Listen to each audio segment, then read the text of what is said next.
क्षमा चाहूंगा, समय की थोड़ी सी कमी है। आप लोगों ने रास्ते भर इतना प्यार दिया जिसकी वजह से जगह जगह रुकते रुकते रुकते रुकते आते आते थोड़ा सा विलंब हुआ। और कल से क्योंकि सदन खुल रहा है, बजट पेश होना है भारत की संसद में, पार्लियामेंट में, तो इसलिए आज वापस दिल्ली भी जाना जरूरी है। और 2:30 बजे की फ्लाइट है, समय बचाने में घंटा पर लगेगा एयरपोर्ट भी जाने में। पर बहरहाल जो समय है वो समय का उपयोग आप लोग का धन्यवाद करने में मैं करना चाहता हूं कि जिस तरीके से आप लोगों ने प्यार, सम्मान, आशीर्वाद दिया पिछले 2 साल मेरे लिए, मेरी पार्टी के लिए यकीनन कठिन साल रहे, पर इन 2 सालों में भी आप लोगों का प्यार और आशीर्वाद ही था जिसने आज लोक जनशक्ति पार्टी रामविलास को नई ऊंचाइयों पर लाकर खड़ा कर दिया है। पार्टी को एक नई ताकत, पार्टी को एक नई ऊर्जा देने का काम किया है।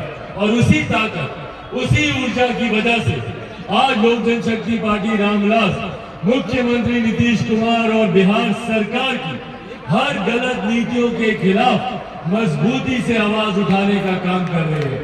आज जब हम लोग यहाँ पर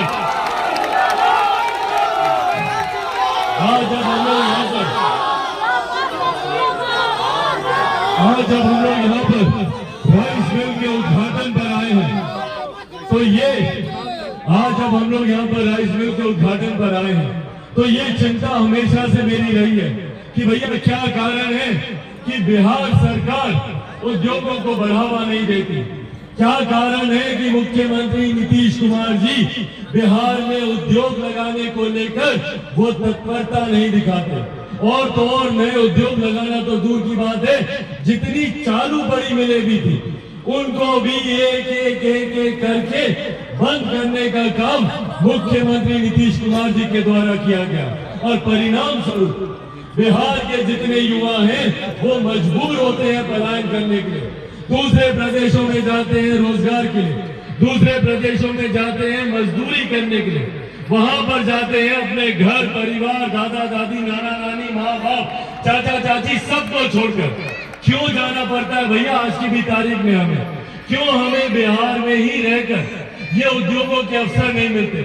आज की बिहार सरकार बिहार में विकास की बात करती है, लाखों रोजगार देने की बात करती है। तो भैया अगर पिछले 32 साल हम लोगों ने अगर आप पर नहीं तो किस पर विश्वास किया? पिछले 32 साल में बिहार में इन्हीं लोगों की सरकार है। लंबे समय तक हम लोगों ने लालू जी, राबड़ी जी की सरकार देखी और लगभग पिछले 2 दशक से हम लोग मुख्यमंत्री नीतीश कुमार जी की सरकार को देखते आ रहे हैं। हम लोगों ने जीवन के 3 दशक 30 साल से ज्यादा हम लोगों ने समर्पित किए इन लोगों के लिए, इस उम्मीद के साथ कि संभवतः बिहार में विकास होगा, इस उम्मीद के साथ कि हमारा बिहार भी अग्रणी राज्यों की श्रेणी में बराबरी पर आकर खड़ा होगा। पर बिहार को हालात देख लीजिए, आज 75 साल के बाद भी हम लोगों के हालात वही के वही हैं, बल्कि परिस्थिति और बद से बदतर हुई है। हर बीतते साल के साथ बिहार हर विकास के मापदंड पर फिसलता जा रहा है। नीति आयोग तक तो कहना पड़ता है कि बिहार सबसे फिसड्डी राज्यों में से। तो इस परिस्थिति के जिम्मेदार अगर 2 दशक से बैठे मुख्यमंत्री नहीं है तो और कौन है? इसीलिए साथियों आज ये आग्रह करने आप लोगों से आए, ऐसे जरूरत है ऐसे नेता, ऐसे राजनीतिक दलों को पहचानने की जो सही मायनों में आपके हक अधिकारों की लड़ाई लड़े, जो सही मायनों में आपके विकास की बात करें, जो सही मायनों में आपके भविष्य की चिंता करें, हमारे युवाओं के भविष्य की चिंता करें, उनकी बेहतर शिक्षा, बेहतर रोजगार की बात करें, बुजुर्गों के लिए बेहतर सम्मान, बेहतर स्वास्थ्य सेवा की बात करें। पर बिहार सरकार ने हम लोग की मदद करना तो दूर, एक एक एक कर हम लोग को प्रताड़ित करने का काम करती जा रही है। आज हम लोग मिलकर उद्घाटन में खड़े हैं तो ये भी जानकारी आप लोग को दे दूं, वो दिन दूर नहीं है जब बहुत जल्द बिहार सरकार बिजली के दाम बढ़ाने वाली है। लगभग 1.5 गुना वृद्धि बिजली के बिलों के दाम में होने वाली है। आज जो बिल आपको 1000 रुपया का आता है 1500 रुपया देना पड़ेगा, जो 2000 देते हैं 3000 देना पड़ेगा।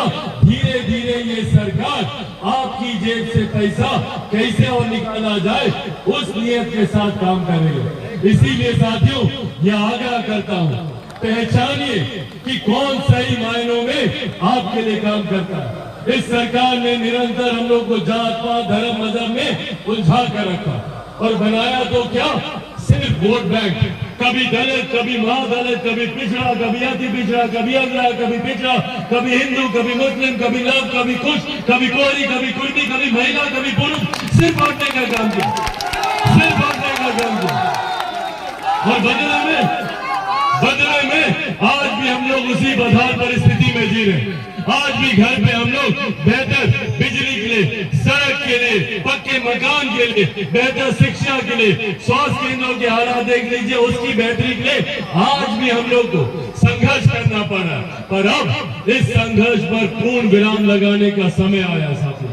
मेरे नेता, मेरे पिता आदरणीय रामविलास पासवान जी ने अपने जीवन के अंतिम क्षणों में एक विकसित बिहार को बनाने का एक खाका तैयार किया था और वो संकल्प के तौर पर उसे मुझे देकर गए। और मैं चाहता हूं कि मेरे नेता की वो सोच धरातल पर उतरे, के लिए बिहार फर्स्ट, बिहारी फर्स्ट को लागू करना होगा।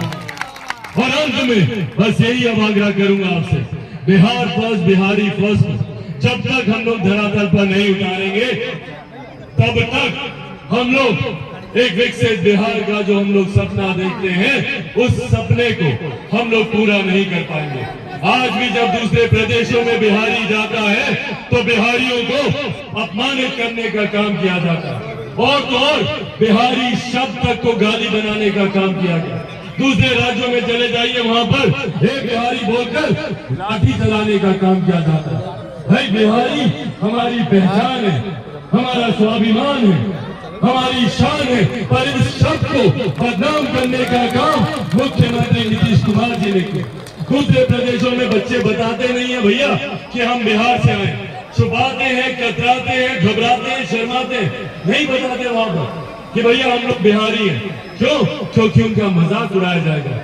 ये छवि बिहार की बनाई तो किसने बनाई? अगर इस छवि को बनाने में मुख्यमंत्री और बिहार की पिछले 2 दशकों की सरकार जिम्मेदार नहीं है तो कौन जिम्मेदार है भैया?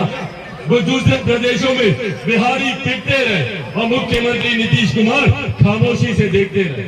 मुख्यमंत्री खामोशी से यहाँ पर देखते रहे और बिहारियों को वहां पर लगातार अपमानित करने का काम किया गया। एक शब्द मुख्यमंत्री नीतीश कुमार जी की जुबान से नहीं निकला। तो भैया जिस मुख्यमंत्री ने बिहार के गौरव स्वाभिमान को बर्बाद करने का काम किया हो, जिसने बिहार की युवा पीढ़ी को बर्बाद करने का काम किया हो, बिहार की अर्थव्यवस्था, बिहार की सामाजिक व्यवस्था, बिहार की राजनीतिक व्यवस्था को समाप्त करने का काम किया हो, वो मुख्यमंत्री कभी भी हमारी बेहतरी के लिए नहीं सोच सकते। ये हम लोग को समझना और इसीलिए साथियों बिहार फर्स्ट, बिहारी फर्स्ट से जुड़ना जरूरी है। घर घर, गांव गांव संभवतः हर एक व्यक्ति तक बिहार फर्स्ट, बिहारी फर्स्ट को पहुंचाना जरूरी है। एकमात्र उसी के माध्यम से हम लोग विकसित राज्य बनाने के अपने लक्ष्य को हम लोग पूरा कर सकते हैं। और इस उम्मीद के साथ आज मैं यहाँ से जा रहा हूँ। वो दिन दूर नहीं है जब बिहार में पुनः चुनाव का शंखनाद होगा। लोकसभा, विधानसभा सब चुनाव जल्द आ रहे हैं और ये चुनाव निर्धारित करेंगे आपके बच्चों के आने वाले 5 साल का भविष्य।